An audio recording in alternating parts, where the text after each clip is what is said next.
സത്യമായി അരുളിയ തിരുവചനം, നിത്യസത്യമായി അരുളിയ ദിവ്യവചനം,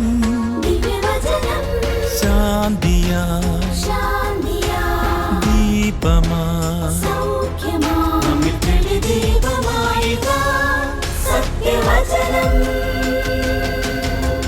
വിടുതലായി രക്ഷയായി സത്യവചനം സത്യം സത്യമാ സത്യം സത്യമാ സത്യം സത്യമാ സത്യം സത്യമാ.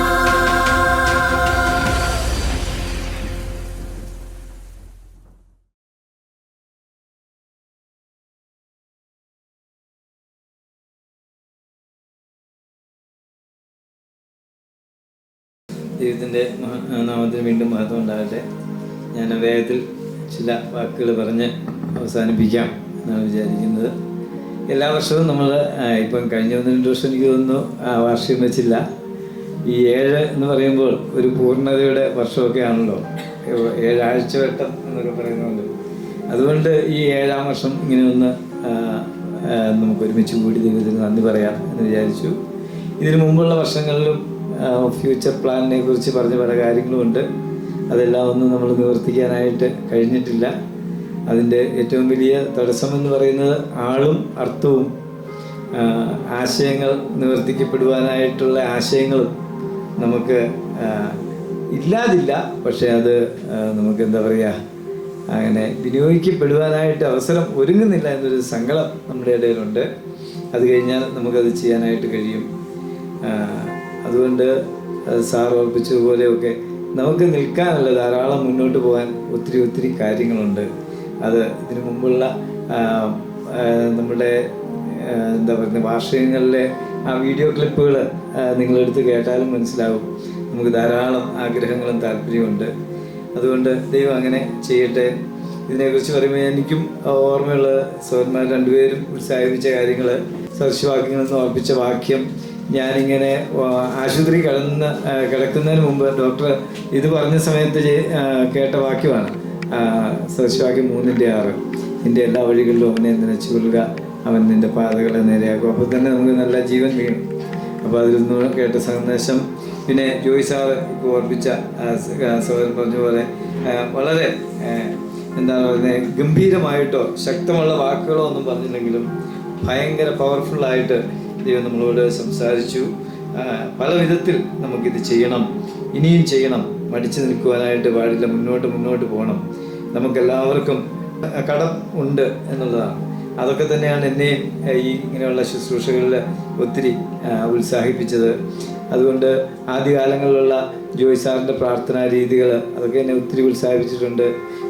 ഞാൻ ഒത്തിരി എടുത്ത് പറഞ്ഞിട്ടുണ്ട്. ജോയ് സാർ മുഖാന്തരമാണ് ഞാൻ പ്രാർത്ഥനാ ഡയറി എന്ന് പറയുന്നൊരു കാര്യം എഴുതി ഉണ്ടാക്കാൻ തുടങ്ങിയത്. അപ്പോൾ അതിനെക്കുറിച്ച് പറഞ്ഞപ്പോൾ ഒരു വാക്ക് പറയാം. എനിക്കറിയില്ല, ഞാൻ അത്ര വലിയ പ്രാർത്ഥനാ വീരനൊന്നുമല്ല, നിങ്ങളെ അത്രയും പോലും പ്രാർത്ഥിക്കുന്ന ആളൊന്നും അല്ലെങ്കിലും ഒരു ഡയറി വാങ്ങുമ്പോൾ അതിൻ്റെ അകത്ത് 2 തരത്തിലുള്ള ഭൂപടങ്ങളുണ്ട്. അപ്പോൾ ഒരു വശത്ത് ലോകത്തിൻ്റെ ആയിരിക്കും, ഒരു വശത്ത് ഇങ്ങനെ ഇന്ത്യയുടെയോ അല്ലെങ്കിൽ കേരളത്തിൻ്റെയോ ആയിരിക്കും. ഇതിപ്പോൾ പഴയ ഡയറി കേട്ടോ, അതുകൊണ്ടാണ് സത്യമായെന്നുള്ള ഇത് കാണിച്ചത്. അപ്പം ഈ പ്രാർത്ഥനാ ഡയറി ഉണ്ടാക്കിയ സമയങ്ങളിൽ മുതൽ ഞാനിങ്ങനെ പ്രാർത്ഥിച്ചു കഴിഞ്ഞ് അവസാനമാകുമ്പോൾ, എല്ലാവരും ചെയ്യുമോ എന്ന് എനിക്കറിയില്ല, ഞാൻ ചെയ്യുന്ന ഒരു പണിയുണ്ട്. ആ പടത്തെ വെച്ച് ഇങ്ങനെ പ്രാർത്ഥിക്കുമായിരുന്നു. ഇന്ത്യയുടെ കേരളത്തിൻ്റെ ഭൂപടത്തെ വെച്ച് പ്രാർത്ഥിക്കുമായിരുന്നു. കർത്താവേ, മലയാളം പോലും നന്നായിട്ട് അറിയത്തില്ല, പക്ഷേ ഇന്ത്യ എവിടെ വിട്ടാലും പോകാം, സുവിശേഷം മാത്രം പറയാം എന്ന് പ്രാർത്ഥിക്കുമായിരുന്നു. അതിനുശേഷം ഭൂലോകത്തിൻ്റെ പ്രാർത്ഥിച്ച് തീരുമ്പം ഭൂലോകത്തിൻ്റെ ഭൂപടത്തിലും ഇങ്ങനെ കൈവച്ച് പ്രാർത്ഥിക്കുന്ന ഒരു ശീലമുണ്ടായിരുന്നു. എവിടെ വിട്ടാലും പോകാം, മലയാളത്തിലെ സുവിശേഷം പറയുള്ളൂ എന്ന് പറഞ്ഞ് കർത്താവിനോട് പ്രാർത്ഥിക്കുന്ന ഒരു ശീലം എൻ്റെ പൊട്ട ബുദ്ധിക്കകത്ത് ഉണ്ടായിരുന്നു. അപ്പം എനിക്ക് തോന്നുന്നു ഒരുപക്ഷെ ആ നല്ല ആഗ്രഹങ്ങളെ മാനിക്കുന്ന ഒരു വലിയ ദൈവം നമുക്കുണ്ടല്ലോ. അപ്പം ഞാനതാ പറഞ്ഞ സാക്ഷ്യം എന്ന് പറയുന്നത്, എൻ്റെ സാക്ഷ്യം എന്ന് പറയുമ്പോഴും അതാണ് സുവിശേഷം ഏത് വിധേനയും എത്തിക്കുക. അതുകൊണ്ട് നമ്മൾ ആഗ്രഹിച്ച കാര്യം അതായിരുന്നു, സത്യസുവിശേഷം സകലരിലേക്കും എന്നുള്ളതാണ് ഏറ്റവും പരമപ്രധാനവുമായിരിക്കുന്ന നമ്മുടെ മിനിസ്ട്രിയുടെ ലക്ഷ്യം. അതുകൊണ്ട് ഇനിയും മുന്നോട്ട് പല കാര്യങ്ങളും ഉണ്ട്. അതിനെക്കുറിച്ച് വിശദമായിട്ട് പറയുന്നത് ചുരുക്കത്തിൽ ഓടിച്ചു പറയാം. മീഡിയ എന്ന് മാത്രമല്ല, നമ്മൾ ലഹരി വിമോചന സന്ദേശ യാത്ര എന്ന നിലയിൽ കോർണർ മീറ്റിങ്സുകൾ നമ്മൾ ചെയ്തിട്ടുണ്ട്. അത് ദൈവം അനുവദിക്കുകയാണെങ്കിൽ നമ്മുടെ മുതിർന്ന സഹോദരന്മാരുടെ ഒക്കെ സഹകരണത്തോടെ, ഉത്സാഹത്തോടെ, നമ്മുടെ എല്ലാ സഭകളുടെയും സഹകരണത്തോടെ ഈ വർഷം ദൈവം അനുവദിച്ചാൽ കേരളത്തിൻ്റെ ഒരറ്റം മുതൽ മറ്റേ അറ്റം വരെ ഏത് പേരിലായാലും, സുവിശേഷം എന്ന പേരിലായാലും, ലഹരി വിമോചന സന്ദേശയാത്ര എന്ന പേരിലായാലും, ക്രിസ്മസ് കാലത്ത് ക്രിസ്മസ് സന്ദേശയാത്ര എന്ന പേരിലായാലും കോർണർ മീറ്റിങ്സുകൾ നമ്മൾ ചെയ്തിട്ടുണ്ട്. പ്രത്യേകിച്ച് സത്യസത്യമായിട്ട് പുറകിലുള്ള അഗാപ്പെ ജിം എന്ന് പറയുന്ന സൊസൈറ്റിക്ക് എല്ലാ വർഷവും നമുക്ക് ഒരു ചെറിയ എമൗണ്ട് എങ്കിലും നമ്മൾ എന്ത് ചെയ്യണം, ചാരിറ്റി ആയിട്ട് കാണിക്കേണ്ടതാണ്. അപ്പം നമുക്ക് ചാരിറ്റി ചെയ്യുവാനും അവസരങ്ങളുണ്ട്. അതുകൊണ്ട് ഒന്ന് കടന്നു ചെല്ലാനും, ഒന്ന് കണ്ണീരൊപ്പാനും, ചെറിയ സഹായഹസ്തങ്ങൾ നീട്ടാനും ഒക്കെ നമുക്ക് കഴിഞ്ഞിരുന്നെങ്കിൽ നല്ലതാണ്. അങ്ങനെയുള്ള ആളുകളെ ആരെങ്കിലുമൊക്കെ നിങ്ങൾ കണ്ടെത്തിയാൽ അറിയിക്കണം.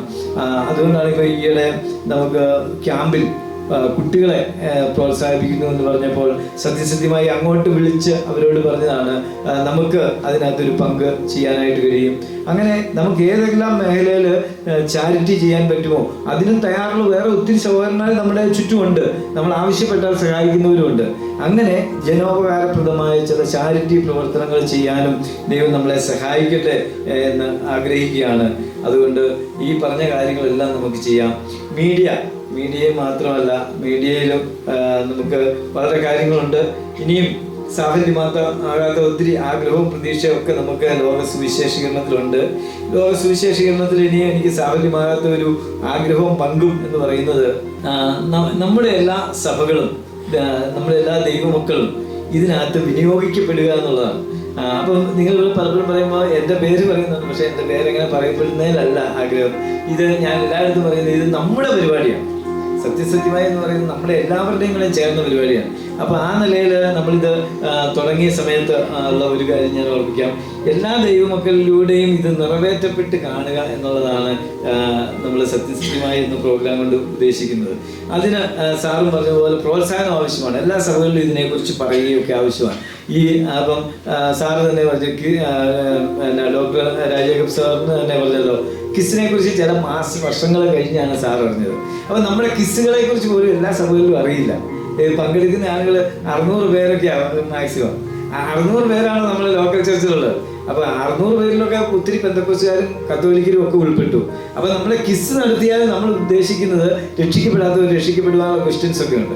അപ്പം കത്തോലിക്കരും യാക്കോബക്കാരും ഒക്കെ ഇതിൽ ഉൾപ്പെടണം എന്നുള്ളത്. അപ്പം നമ്മുടെ സഭകൾ എല്ലാം ആ ബൈബിൾ കിസിനെ പ്രോത്സാഹിപ്പിച്ചാൽ അത് ഉണ്ടാകും. അതുപോലെ തന്നെ നമ്മുടെ ഈ TV പ്രോഗ്രാമുകളും ഷോർട്സുകളും നമ്മൾ ഒന്ന് ഷെയർ ചെയ്താൽ, അല്ലെങ്കിൽ ഒന്ന് സഭകളിൽ ഇടയ്ക്കിടയ്ക്ക് പറഞ്ഞാൽ നമുക്ക് അനുഗ്രഹീതമായി തീരും. കാരണം എന്താണെന്ന് വെച്ചാൽ ആദ്യ സമയങ്ങളിൽ പല പ്രതികരണങ്ങളും പ്രതികൂലങ്ങളും ഒക്കെ വന്ന സാഹചര്യത്തിൽ നമ്മളെടുത്ത ഒരു തീരുമാനം എന്തായിരുന്നു വെച്ചാൽ, എല്ലാ സഭയിലെയും പ്രസംഗകരായ സഹോദരന്മാർ, പാട്ട് പാടുന്നവർ, മറ്റിതര കാര്യങ്ങൾ ചെയ്യാൻ കഴിവുള്ള സഹോദരന്മാർക്ക് എല്ലാവർക്കും ഇതിൽ ഉൾപ്പെടുത്തി അവസരങ്ങൾ കൊടുത്ത് നമ്മൾ സത്യസത്യമായി മുന്നോട്ട് പോവുക എന്നുള്ളതായിരുന്നു.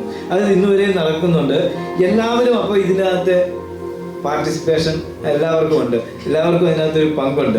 അപ്പോൾ അത് നമ്മുടെ പരിപാടി എന്ന നിലയിൽ നമ്മുടെ ഇടയിലെ എല്ലാ സഭകളും അത് ഏറ്റെടുക്കണം. അപ്പോൾ അത് ആരെയും പ്രത്യേകിച്ച് സഞ്ജോന് അത് ഇൻ്റർവ്യൂ പറയുമ്പോൾ ഉണ്ട്, നമ്മളിത് ഒരാളുടെയോ രണ്ടാളുടെയോ മൂന്നാളുടെയോ ഒരു പരിപാടിയായിട്ടല്ല, നമ്മുടെ എല്ലാവരുടെയും പരിപാടി.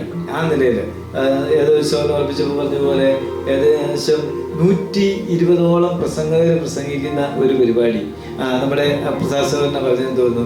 അപ്പം നമ്മുടെ ആ ഒരു ചാനലിൽ അത് ഇടയ്ക്കൊന്ന് പറഞ്ഞോട്ടെ, ശുഭവാർത്ത, ശുഭസന്ദേശ്, പിന്നെ തമിഴ്, നമ്പിക്ക, ഇതെല്ലാം ഒരു ആളുടെ, ഒരു വ്യക്തിയുടെ, ഒരു ചെയർമാൻ്റെയാണ്. ആ ചെയർമാൻ നമ്മളോട് ഭയങ്കര ഇഷ്ടമാണ്. അദ്ദേഹം വലിയ പ്രായമായ ആളാണ്. പക്ഷേ അദ്ദേഹം എന്നോട് ഒരു സമയത്ത് പറഞ്ഞൊരു കാര്യമാണ്, എല്ലാ ദിവസവും ഒരു എപ്പിസോഡ് നിങ്ങൾക്ക് ഫ്രീ ആയിട്ട് തരാം.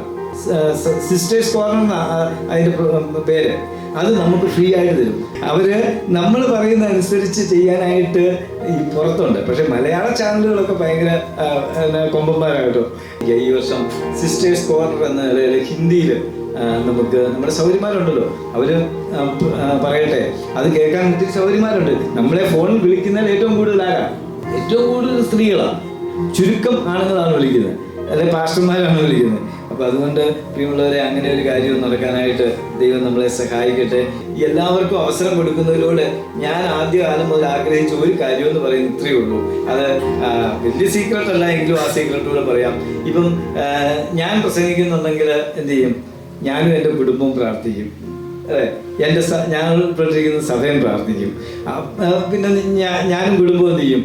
ഷെയർ ചെയ്യും. അപ്പം നമ്മൾ ഈ പരിപാടികളിൽ ഉൾപ്പെട്ടിരിക്കുന്ന വിവിധ നിലകളിൽ, ഫോളോ അപ്പിലാട്ടെ, പ്രാർത്ഥനയിലാട്ടെ, ഏത് നിലകളിൽ, പ്രസംഗത്തിലാട്ടെ, പാട്ടിലാട്ടെ, ടെലിഫിലിം അഭിനയിക്കുന്നതിലാട്ടെ, ഇതിനകത്ത് ഇനിയും ഇഷ്ടംപോലെ ഓപ്പർച്യൂണിറ്റികൾ.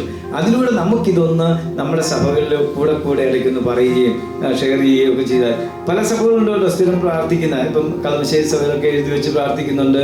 ഒത്തിരി സഭകൾ എനിക്കറിയാം. പ്രത്യേകിച്ച് ഗീവറൊക്കെ റേഡിയോ കേട്ട് രക്ഷിക്കപ്പെട്ടു വന്നവരാണ്. അവർ അതിനെ മാനിക്കുന്നു. അതേപോലെ തന്നെ പാമ്പാടിയിലെ സഹോദരൻ പറഞ്ഞതുപോലെ സഭയിൽ പ്രത്യേകം അവരുടെ ആ ഒരു ഉത്സാഹിപ്പിക്കലുകളും ഒക്കെ ഈ TV പ്രോഗ്രാമുകളുണ്ട്. അപ്പോൾ അങ്ങനെ ഇതിനെ സ്നേഹിക്കുന്ന ഒത്തിരി സഹോദരി സഹോദരന്മാരുടെ കൈത്താങ്ങലുകളും പിൻബലവുമാണ്. ഇതിനെ സ്നേഹിക്കുന്ന ഒത്തിരി സഹോദരിമാർ, ഇവിടെ സഹോദരിമാർ പലരും സഹോദരൻ ഞാനിവിടെ ഫോണിൽ വിളിക്കാം കൂടാമെന്ന് പറഞ്ഞുകൊണ്ട് ചിലർ വന്നിട്ടില്ല. അവർ ഒക്കെ അങ്ങനെ ഉത്സാഹം കാണിച്ചു ഓർത്ത് ഞാൻ ദൈവത്തെ സ്തുതിക്കുന്നു. അതുകൊണ്ട് ഇതിനകത്ത് അകമൊഴിഞ്ഞ് ഇവർ ഇടയ്ക്ക് പറഞ്ഞല്ലോ പ്രാർത്ഥന, ആ പ്രാർത്ഥനയുടെ ഒരു കാര്യം കൂടെ പറഞ്ഞ് ഞാൻ എൻ്റെ വാക്കുകൾ അവസാനിപ്പിക്കാം. എല്ലാ ചാനലുകളിലും എല്ലാ ഭാഷകളിലും ആഴ്ചയിൽ ഒരു ദിവസം അവർ ഒന്നിച്ചുകൂടി പ്രാർത്ഥിക്കുന്നുണ്ട്. പ്രത്യേകിച്ച് ഫോളോ അപ്പുകാർ മലയാളത്തിലാണെങ്കിൽ അവർ ഈ രണ്ട് പേരായിട്ട് എല്ലാ ദിവസങ്ങളും തന്നെ പ്രാർത്ഥിക്കുന്നുണ്ട്. അതൊക്കെയാണ് ഈ പരിപാടിയുടെ പിൻബലം, വിജയം എന്ന് പറയുന്നത്. അല്ലാണ്ട് വേറെ ഒന്നുമല്ല. ഇതിൻ്റെ മുന്നിൽ ആരെങ്കിലും ജോസഫനോ ഞാനോ അങ്ങനെ കുറച്ച് പേരൊക്കെ ഉണ്ട് എന്നുള്ളതല്ല ഇതിൻ്റെ വിജയം. സ്വർഗത്തിലെ ദൈവത്തോടുള്ള നമ്മുടെ പ്രാർത്ഥനയും നമ്മളുടെ ആഗ്രഹവും അധ്വാനമാണ്. അതുകൊണ്ട് അങ്ങനെ ഒരു ആഗ്രഹം ജോയി സാർ ഉറപ്പിച്ച പോലെ ഇതെനിക്ക് പറയാതിരിക്കാൻ പറ്റില്ല, എനിക്ക് ഈ ആളുകളോട് കടമുണ്ട് എന്ന നിലയിൽ ഒരു ചിന്തയും ഇന്നത്തെ കാലഘട്ടത്തിൽ നമുക്ക് നേരിട്ട് എന്ന് പറയാൻ പറ്റാത്ത ഇടത്ത് നമുക്ക് ഈ മൊബൈലിലേക്ക് ഷെയർ ചെയ്ത് കൊടുക്കാം, ഈ മെസ്സേജുകൾ ഷെയർ ചെയ്ത് കൊടുക്കാം. നല്ല സഹോദരന്മാർ ഉറപ്പിച്ച പോലെ ചെറിയ റീൽസിലൂടെ നമുക്കിത് എത്രയും വേഗം ചെയ്യാം. എൻ്റെ പ്രിയമുള്ളവരെ, നമുക്ക് എന്തേലും കഴിവുള്ള സഹോദരന്മാരുണ്ട്. നിങ്ങൾ കുറച്ച് കഥകളൊന്നും എഴുതി തന്നാൽ, ആശയങ്ങൾ എഴുതി തന്നാൽ നമുക്കത് റീൽസുകളാക്കി പെട്ടെന്ന് ചെയ്യാം. പിന്നെ എനിക്ക് രോഗം വന്നപ്പോഴും എനിക്ക് മരിക്കാനും പേടിയില്ലാത്ത കാര്യം, ഞങ്ങൾ യാത്രകളൊക്കെ ചെയ്യുമ്പോഴും പ്രാർത്ഥിക്കുന്ന ഒരു കാര്യമുണ്ട്. തിമോത്തിയോസിന്റെ ലേഖനത്തിൽ എന്നെ ആകർഷിക്കുന്ന വലിയൊരു വാക്യമുണ്ട്.